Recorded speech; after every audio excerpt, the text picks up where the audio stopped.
नमस्कार दर्शकों, आज की प्रश्न, तीर्थों और धामों पर श्रद्धा से जाना, दर्शन करना, वहां पूजा करना और दान देना, क्या यह सब शास्त्र सम्मत है?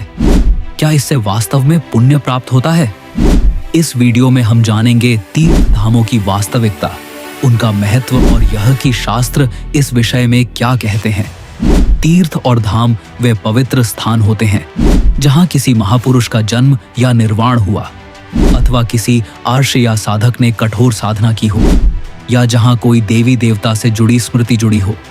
ये स्थान यादगारें हैं, स्मारक है, प्रमाण है कि यहाँ पर कभी कोई दिव्य घटना घटित हुई थी। उदाहरण अमरनाथ धाम, जहां शिवजी ने पार्वती जी को अमृतत्व का मंत्र दिया था। यह घटना आज भी एक प्रतीक के रूप में वहां स्मरण की जाती है। यदि कोई कहे कि वहां जाकर दर्शन मात्र से मोक्ष मिलेगा, तो यह विचार शास्त्र विरुद्ध है। धर्म का कार्य कहीं भी किया जाए, उसका पुण्य मिलेगा, क्योंकि जैसा शुभ या अशुभ कर्म हम करते हैं, उसका लेखा जोखा तुरंत परमात्मा के दरबार में लिखा जाता है। क्या गीता में कहीं लिखा है कि तीर्थ करने से मुक्ति मिलेगी? गीता में ऐसा कोई निर्देश नहीं है। गीता अध्याय 16 श्लोक 23 में लिखा है कि जो साधना शास्त्र विधि से रहित है वह व्यर्थ है। आइए सुनते हैं संत रामपाल जी महाराज जी का विशेष सत्संग। तीर्थ तथा धाम क्या है? पर भी लेन जात है दुनिया, हमारा ज्ञान किने न सुनिया। ये वहां धक्के खाने जाओ तीर्थों पर, वहां पता नहीं कहाँ का, हमारा ज्ञान किसी ने नहीं सुना। अपना आत्माओं, ये तीर्थ कैसे बने? अब जैसे अमरनाथ धाम है, ये कैसे बना?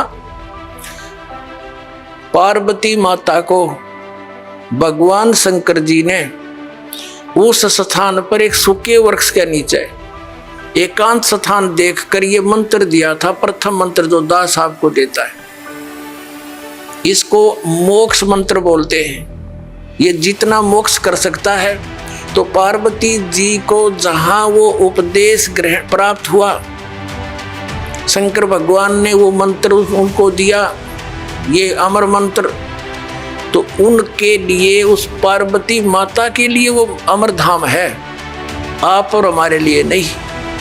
अब जैसे ये तीर्थ और ये अमर धाम कैसे? जैसे आप जिसको यहाँ बरवाला में ये मंत्र मिला, उसके लिए तो ये बरवाला है अमर धाम, और यहाँ बरवाला में ये दास हो नहीं, और यहाँ कोई भी नहीं हो, और यूँ खाली पड़ा हुआ आश्रम। अब जैसे किसी ने क्रोथा आश्रम में नाम लिया था, उसके लिए क्रोथा है आश्रम अमरधाम, अमरनाथ। अब वहाँ कोई भी को नहीं, ये दास यहाँ पर बैठा तो उस क्रोथा में माथा टेकने तो लाभ बना हुआ है। ये तो इस दास के वचन यहाँ सुनेंगे, सत्संग सुनेंगे, आशीर्वाद पाओगे, तो यही लाभ होगा उसे।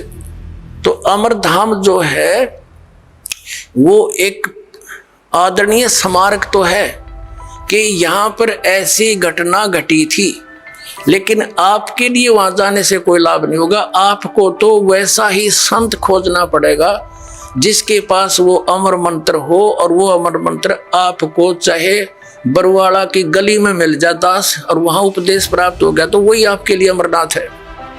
उस मंत्र से मोक्ष होगा, उस स्थान से नहीं। अपना आत्मा जैसे तीर्थ कैसे बने, इसमें बहुत से प्रमाण है कि एक ऋषि था, उसने वहां बैठकर साधना की और उसने मोक्ष प्राप्त किया। अपना आत्मा जैसे एक हमाम दस्ता होता है सामग्री कुटन का, दवाई दुई कुटन का, लोहे का मुसल सा हो 1.5 फुट का, और 2 फुट का, वो 1.5 फुट का, 1 फुट का ऊंचा, 9 इंच चौड़ा होता है। वो किसी का पड़ोसी ने मांग लिया, और उसने उसमें कुछ सामग्री कुटी अवन की, और वो वापस दे गया मांझ धो के, कति साफ करके उनको लौटा गया जिसका था।